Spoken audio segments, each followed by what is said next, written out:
Hi guys, welcome back to our podcast. And today we're gonna talk about something personally I'm very interested, which is the integration between artificial intelligence and blockchain. So today our guest is Mr. Bai. Hi, Mr. Bai. Hi, everyone. My name is Labai. I'm coming from ABCDE Labs. I'm the investment and research partner of ABCDE. Because I know actually you have viewed a lot of like AI projects with they apply the blockchain technology recently. So I want to know that could you give us like a uh, overall like picture about the currently innovations in this area? Yeah, sure. I think AI becomes super hot narratives in the blockchain world, especially after the ChatGPT was published in the end of 2022, and recently has been hot again, the second hype after Sora has published a few days ago. And you can see from the performance of NVIDIA's stock price as well, together with lots of AI project in crypto world, like a FET, like RNDI, etc. The innovations of AI plus crypto, I think, is more still on the advantage side of blockchain, especially on the monetization side. So you can tokenize or monetize different aspects of the AI full stack, including the computation power, such as RNDR, IONet, and Akash. And also you can try to tokenize the agent or the modeling. There's a few projects which is going to be on their mainnet, I think, in the next few months. And the last would be the data monetizations, including the personal data, private data, and also the data labeling, which is now purely on the centralized world, and we are trying to decentralize it. So yeah, there's a heaps of innovation is happening at this stage for AI plus crypto. But the things you have to be acknowledge is every time we got some new hyped racetrack or narratives like AI plus crypto, 80 to 90% of those projects may not make much sense and may not contribute a lot. It's purely just a hype, same as internet back in 2000 and ICOs back in 2017. Yeah, Yeah. yeah. Yeah, so what do you mean like that makes sense? Is like in what kind of aspects mean the commercial aspects or the technology aspects? Same as back in 2027, I still remember when people find the weapon of blockchain, they are trying to use blockchain as a silver bullet to decentralize everything. I still remember the project called like decentralized Uber, decentralized Airbnb, decentralized this, decentralized that, but none of them actually making sense until DeFi summer comes. People finally realized, okay, a blockchain is actually suitable for decentralized finance. Once we got Uniswap, we got MakerDAO, we got Compound, and then NFTs. The AI plus crypto is facing something similar. There's heaps of projects we have talked to in the last few months. There's no actually there's no business barrier they are creating, which means their ideas can be easily copied and also easily replicated by anyone. They are using some open source large language models such as Llama 2 Yeah, or yeah. even using ChatGPT. Simply putting a front end UI, put some tokenizations, just try to launch a token. You can simply just do that in Web2 world without blockchain. So those kind of projects for me, it does not make much of sense. Well, I understand because I recently actually read a lot of the article about the artificial intelligence company in China. I mean, in mainland China, and they are lacking of the vertical scenario to use the technology too. So it's a commercial, yeah, it's a commercial aspect. But also you mentioned about Llama series. So I also want to ask you about because you know Sam Altman he has like a huge ambitions. He announced applying to raise 7 trillion USD dollars to reshape the chip industry. So OpenAI actually is a well closed sourced AI system. So well personally I'm a supporter about of the open source AI ecosystem. So do you think that maybe it's a trend, like everybody is using the API of the open source AI model? Is that it's like a trend? They only need like to fine tuning or modify like a little bit. They don't need to like pre-train, put a lot of because pre-training is too expensive for a lot of startup companies. Do you think it's a trend? Honestly, I'm not 100% sure at this stage. The reason is because I think the second hype comes from Sora, right? Mm-hmm.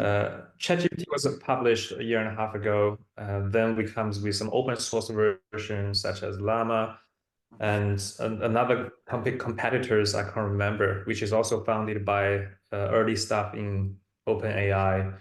And people think, okay, we do have some open source version, can do better, can do the same job or even better jobs than the closed version like ChatGPT.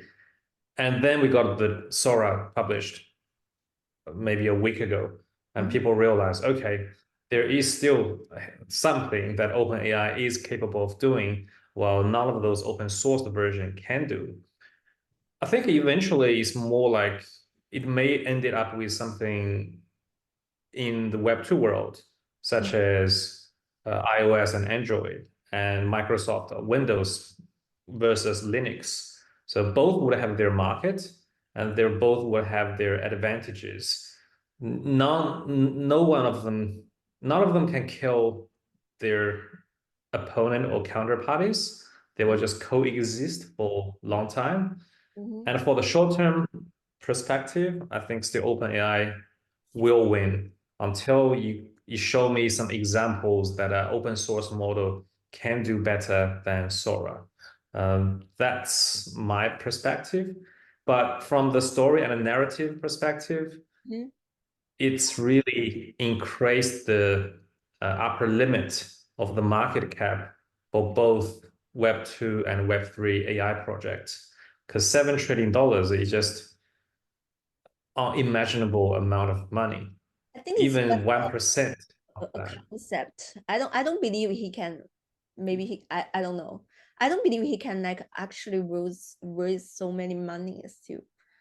That's just the advertising. Yeah, me either, honestly. Yeah. So Yeah, it's like exaggerating the money yeah, yeah. amount.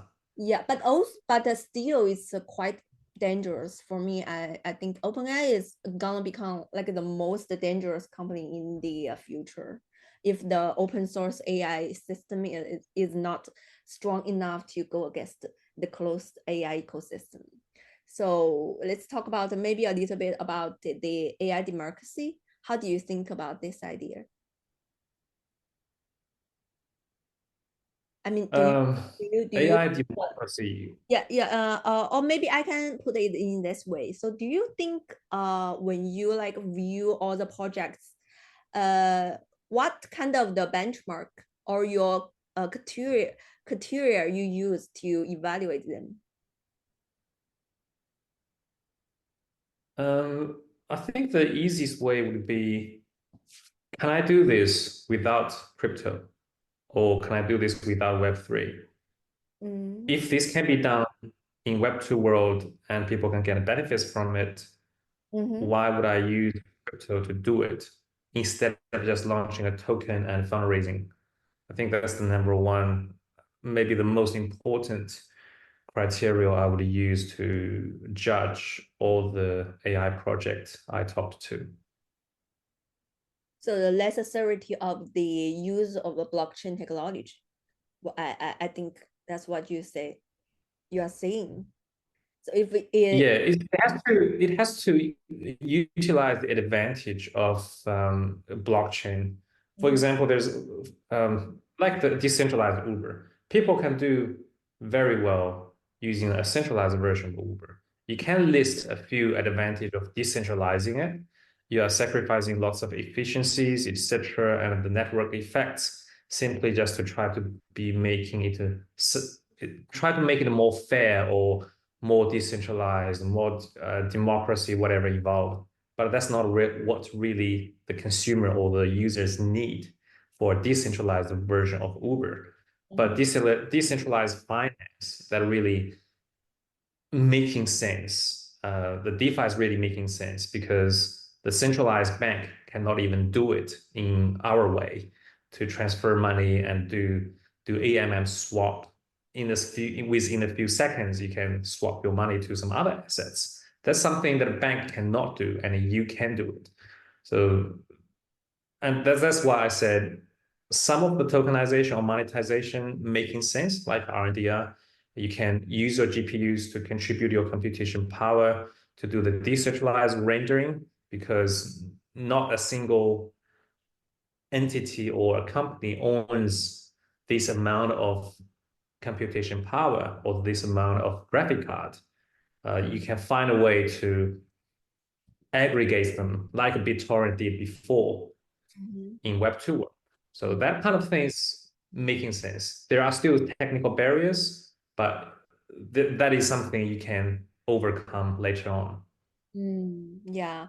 So actually Vitalik, I believe he published a article to talk about the directions right now in the integration between AI and the blockchain. And one of the direction that he believes has like a good like perspective is the rule arbiters, the role of the AI, instead of like entrusting the power to judge right from wrong to authorities, the AI can replace authorities. So to make judgment in our ecosystem. So how do you view this kind of the shifting power? So what kind of the also what kind of potential risks do you think in this narrative? Um, for this part, I think Vitalik's making sense on heaps of scenarios. I think what AI as arbiters is very similar as the blockchain narrative, code is law. Mhm. That means you trust the code, you trust the AIs. You don't really need a third party like arbiters to uh, judge what happened is wrong or right. Same as DeFi, right? Everything is programmed, the code is there. Whether it's executed or not is really purely on the code side. That really help on lots of aspects such as DeFi, lots of non-critical scenarios such as games, such as some other social life, etc. But to completely replace arbiters, I think there's lots of regulations, law, and moral problems. For example, I remember I used to read a paper or some research by statistic Mhm. of the autopilot of Tesla. Mhm. And Tesla's point is if everyone's or every car is using autopilot, automatic drive, Yeah. the car accident may reduce about 90% because there's millions of people injured or died due to the car accident. And autopilot can actually reduce that Yeah. dramatically, 90%. But the problem is still, what if a car crash happens? Mhm. Who should be in charge of that? Who should be responsible for that accident? Would that be AI itself or Tesla itself or some other entities? If you are the driver, you are making a silly mistake, you have a car accident, you can blame yourself. And people are fine with that because everyone got emotions.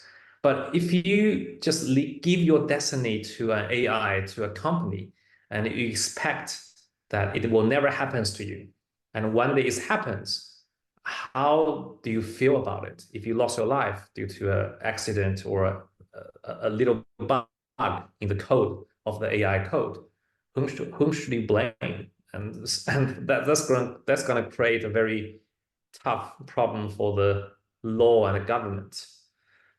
So I think for the society, for people's moral and emotional, it's too hard to completely give the power to the AIs, um, especially on this critical or life-related stuff. Only those non-criticals we can give it to the AI. Yeah. So I think what you are talk about the risks that the industry has a lot of interesting argument on this topic. Actually, me personally, I trust the like smart cars like 100% more than a drunk driver. Actually, so well, I feel like because you see, I think the problem is if the accident. mm, it's a car accident or any other accident really happened, you don't know you can put AI into jail. But if it's a person, the arbiter is a person, you can put him in the jail. But I feel like the in the history of crime, a lot of people, especially like the financial crime, nobody actually went to jail. I mean, you think you can put them in jail, but still, I feel like there are jailbreak, well, not really a jailbreak, but some system have some corrupt systems. It just won't work. So I'd rather it's like artificial intelligence. How do you As feel? the judge. Yes. Yeah, I mean, there's already evidence shows the AI can do better judgment than the human judge on the correctness of some of the cases, heaps of the case actually. But just imagine one day you are a criminal or you are a suspect, not a criminal, you are a suspect, and you are on court and you know that you are innocent. Would you rather on the judge seat, it is a human that you can communicate to, or it's going to be a robot, just listen to your statement of all the evidence, etc. I think majority of the people would still hope they are talking to a human to judge their destiny, whether they are innocent or not. Okay. Even you can show the statistic that the robot or the AI is doing more correctness than the humans can do. But when you are facing that yourself, the same happens to the doctor. When you are doing a surgery, people's having the statistics saying the robot can do better surgeries than a human. But imagine when you are doing a surgery and that's related to your life, live or die, would you rather a robot doing the surgery for you with like maybe only 1% of failure, and there is a doctor who can talk to you and smile to you, he may got 2% of failure. I think still heaps of people may choose that doctor, even it's double the failure rate than the robot. I don't know. This is just human nature for me. It's not about the data or the statistic. Yeah, I know. But we just we just chat so we just exchange ideas. So I think for me, because artificial intelligence it's happening already. Actually, it's gonna replace a lot of job opportunities in the future. So Yeah. what I believe that in the future there will be less like job opportunity for human to do because there are better performance of AI to do some certain jobs than human. So Mhm. that's why I think that open source AI ecosystem is so crucial because closed source AI like companies, you don't know the intention behind the AI systems are the small group of people. So though we cannot manage, or we don't know, because there is no transparency of people's intention. So if they have bad intentions, then we fuck up, right? So I think that for me, open source is really important and transparency is important. But also, I think a lot of people are worried about how to secure in the open source like AI models, because I see a lot of companies and the projects are doing open source AI models, but they are easily under attack. So, what do you think are the what we can do to prevent this happen, or or you can share with us some projects that you have been work with that are doing some work like this?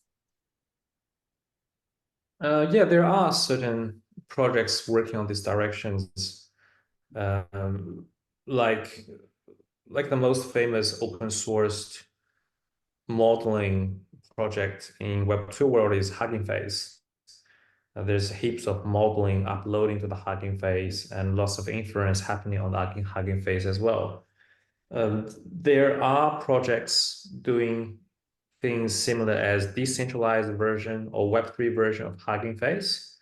So the open source AI models can be decentralized and protected by the blockchain technology. Um, the crypto world, there are two types of secure layer you can add it into the open source AI models. The first is the blockchain itself, the consensus layer with like a Bitcoin's POW. That's what BitSensor is doing. And also you can do a POS, which is still based on the economic gaming theories. You can make sure that at least as long as 66% of the node or the people in charge of the network is not corrupted or not malicious, not bad guys, story in short, at least only 1/3 of the good guys remaining, etc. It still remains as a secure network. Or maybe the threshold is 2/3 of the guy has to be good guys. You can only tolerate about 1/3 of the bad guys. But still, at least it's better than a centralized model where you can only purely trust a black box and a group of people or a single person. You don't know whether it's good or bad. So that's the economic gaming theories of blockchains can preventing the collude or corruptions of a group of people. And the other side is that ZK technology is improving.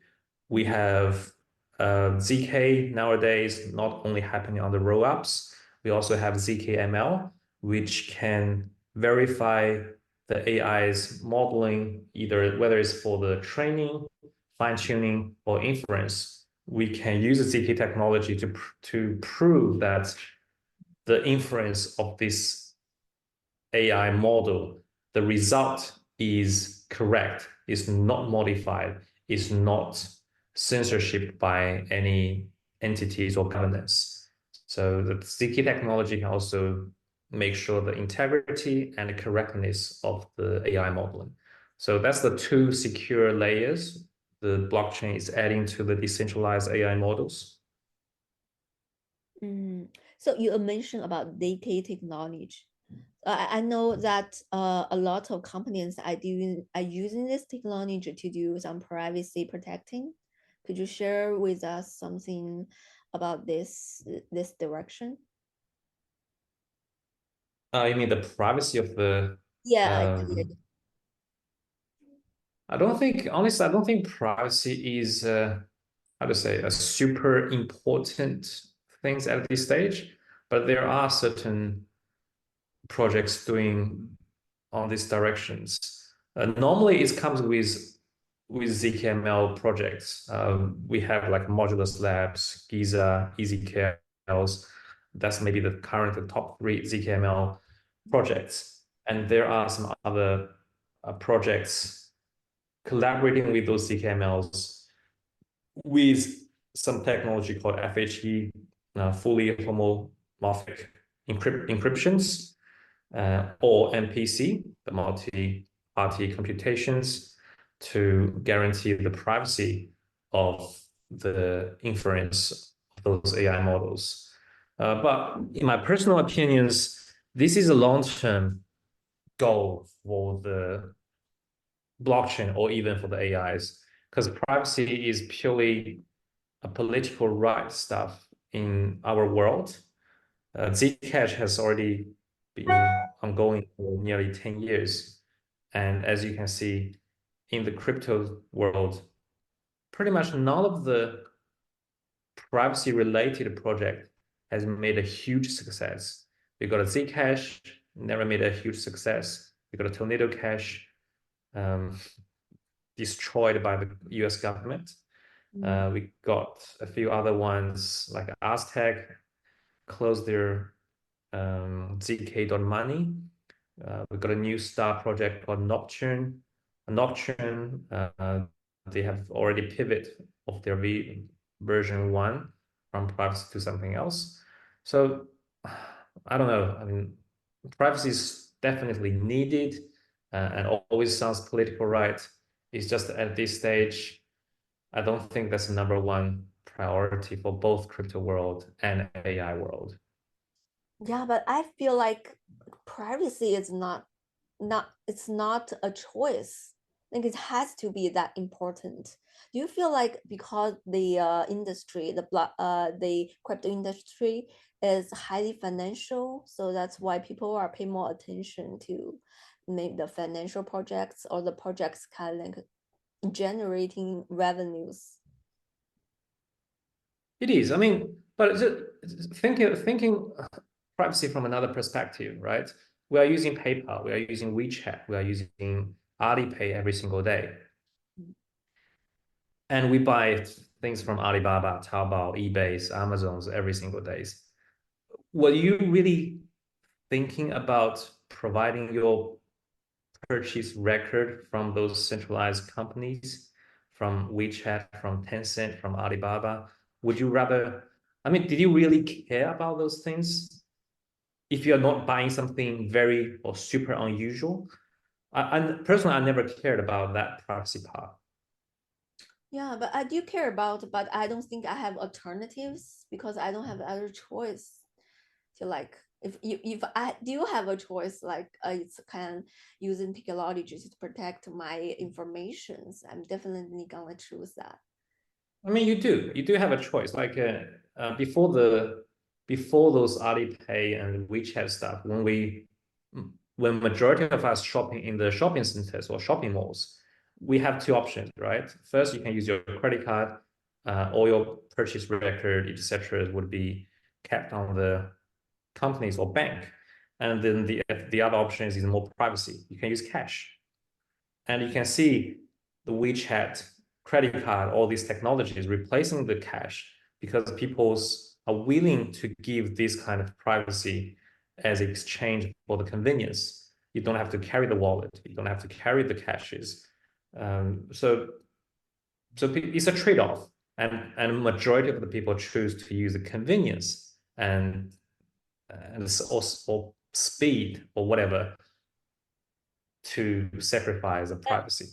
Yeah, definitely. Because I haven't seen any consequences. Not right now. I give up my privacy, so I guess I'm okay with that. So, sure. Could you share with us more of the projects that you are reviewing right now? That maybe, and do you have some interesting like directions or maybe share with our audience that the scenario couple of scenarios that you think in the AI integration with the blockchain this area we can do in the future.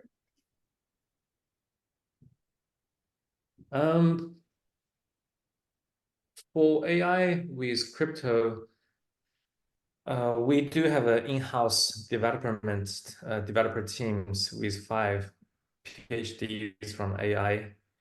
I think besides the directions I was talking about before, like the monetization of computation power, monetization of agent, monetization of data or data labeling, there are some other directions we can exploring, like in the articles I published myself. But that part is still remaining as a little bit internal secret. I think there are some other methodologies, or there are better assets in the AI world we can actually tokenize or monetize.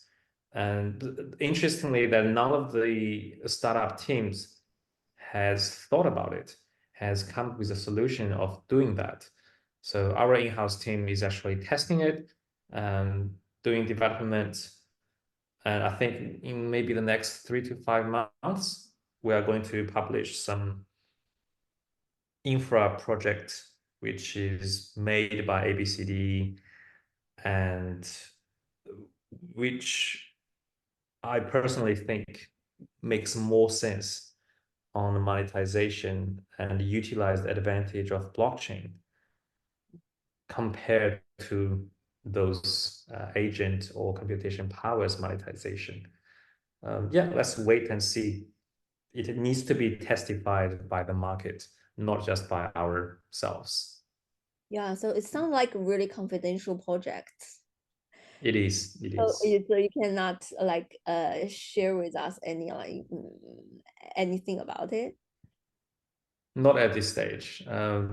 Yeah, it's going to be open sourced eventually, but at this stage, we don't want the ideas to be copied by any other teams until we finish it.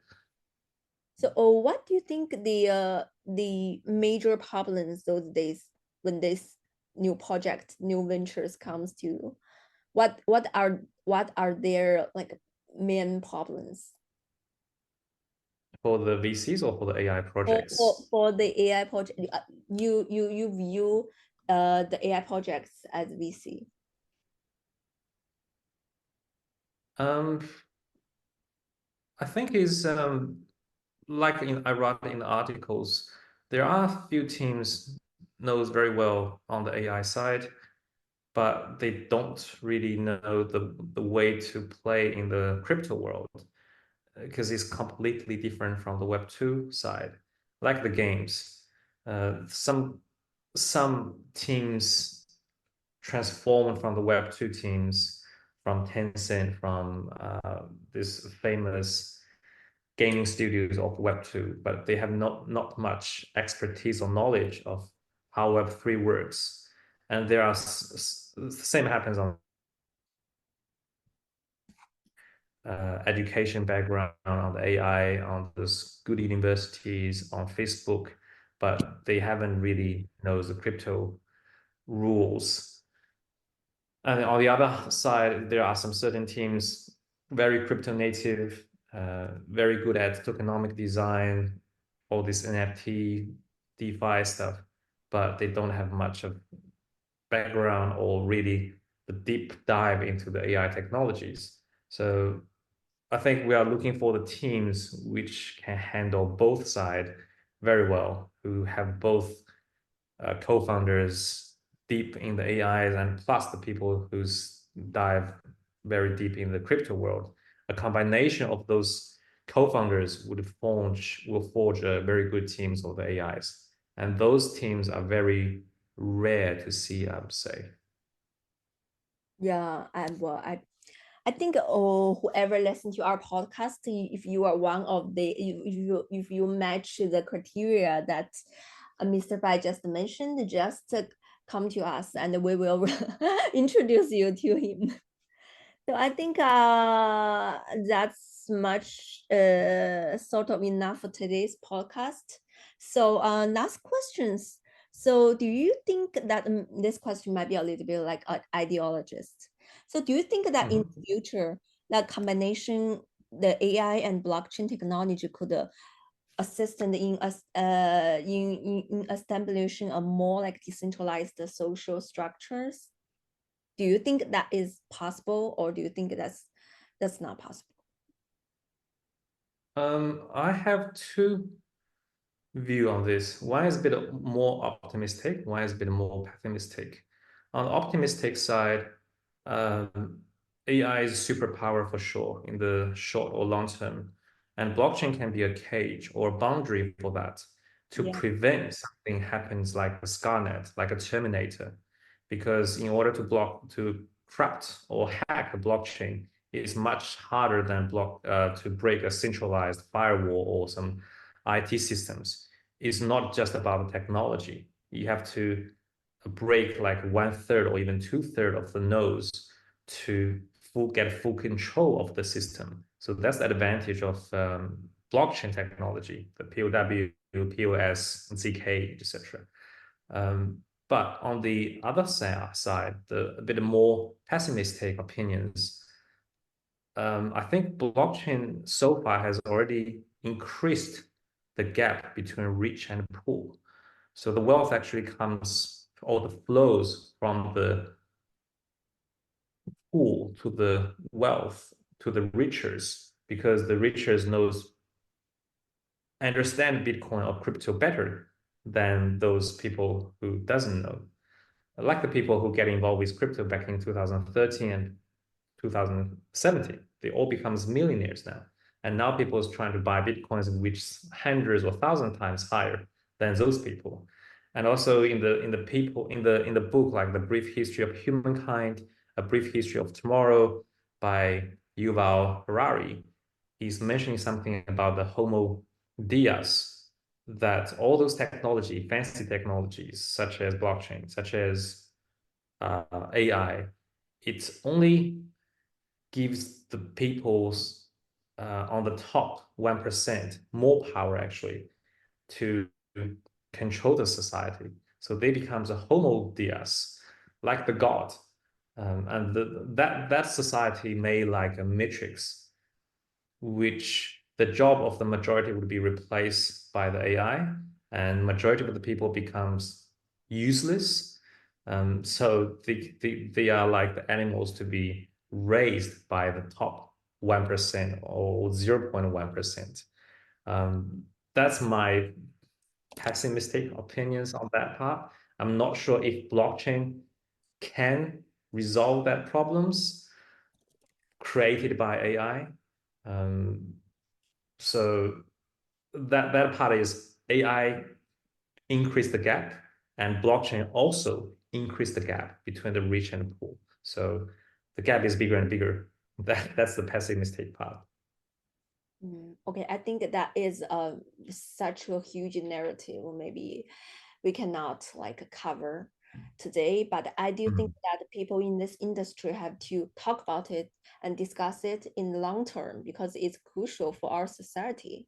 Yeah, but personally, I do believe that new technology do open up the social mobility, increase the social mobility, because a lot of like billionaires you mentioned earlier, actually they're ordinary folks before the crypto industry have merged.